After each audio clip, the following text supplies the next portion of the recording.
Assalamualaikum warahmatullahi wabarakatuh.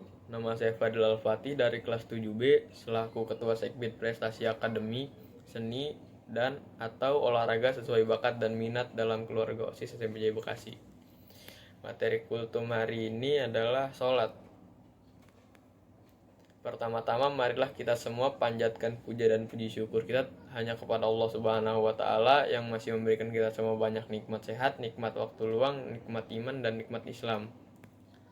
Tidak lupa tentu sholawat serta salam mari kita curahkan kepada junjungan Nabi Muhammad SAW yang telah membawa kita semua dari zaman jahiliyah, zaman kebodohan menuju zaman yang terang benderang yang diridhoi Allah Subhanahu wa Ta'ala. Seperti yang kita semua rasakan saat ini, semoga kita semua masuk dalam golongan yang menerima syafaatnya kelak di hari akhir kiamat nanti. Amin. Izinkan saya untuk menyampaikan materi yang berkaitan dengan sholat sebagai tiang agama kita.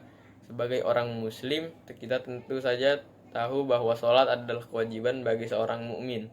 Rasulullah SAW bahkan pernah bersabda bahwa sholat adalah tiang agama. Tiang agama ini diibaratkan seperti sebuah rumah atau bangunan.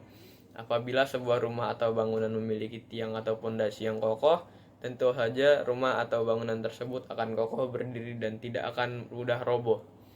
Begitu pula sebaliknya, jika rumah atau bangunan dibangun tanpa tiang-tiang yang kokoh, maka rumah tersebut akan mudah roboh dan jatuh. Karena hal inilah sebagai seorang muslim yang baik, kita harus tahu bahwa sholat bukan sekedar kewajiban dalam beribadah saja, tetapi juga untuk meningkatkan keimanan kita sebagai muslim agar semakin dekat dengan Allah, sehingga tidak mudah tergoda untuk melakukan segala bentuk kemaksiatan yang dibenci Allah. Sebagai kewajiban, Allah juga memberikan keringanan dan kemudahan pada hambanya untuk menunaikan sholat 5 kali dalam sehari. Jika seorang hamba dalam keadaan sakit, tidak mampu berdiri, maka diperbolehkan untuk melaksanakan sholat dalam keadaan duduk atau bahkan tidur, sesuai dengan ketentuan yang telah diatur dalam ilmu fikih. Rasulullah SAW pernah bersabda bahwa jika manusia mengetahui pahala yang didapatkan ketika melaksanakan sholat subuh dan asar, maka setiap manusia akan mendatangi dan melaksanakan sholat tersebut. Meskipun mereka harus merangkak dari perkataan Rasul ini dapat kita tarik kesimpulan bahwa Allah telah menyiapkan pahala dan imbalan yang begitu besar bagi hambanya yang mengerjakan sholat. Perlu kita tahu teman-teman bahwa sholat tidak hanya menjadi suatu kewajiban bagi seorang mukmin, akan tetapi juga sebagai bukti keimanan seorang pada Allah. Hal ini dijelaskan pula dalam surat Al-Ma'un ayat 4 dan 5 yang artinya adalah sebagai berikut. Celakalah bagi mereka yang sholat, yaitu orang-orang yang telah lalai dengan sholatnya. Seorang muslim yang tidak mengerjakan sholat, maka orang tersebut akan celaka serta rugi, karena ketika seorang melaksanakan sholat dengan baik, maka amalan-amalan yang lain pun akan ikut baik. Akan tetapi jika sholatnya buruk, maka amalan yang lainnya pun akan ikut buruk juga. Sholat sebaiknya dilaksanakan tepat waktu dan tidak ditunda-tunda, serta dilakukan dengan khusyuk dan hikmat.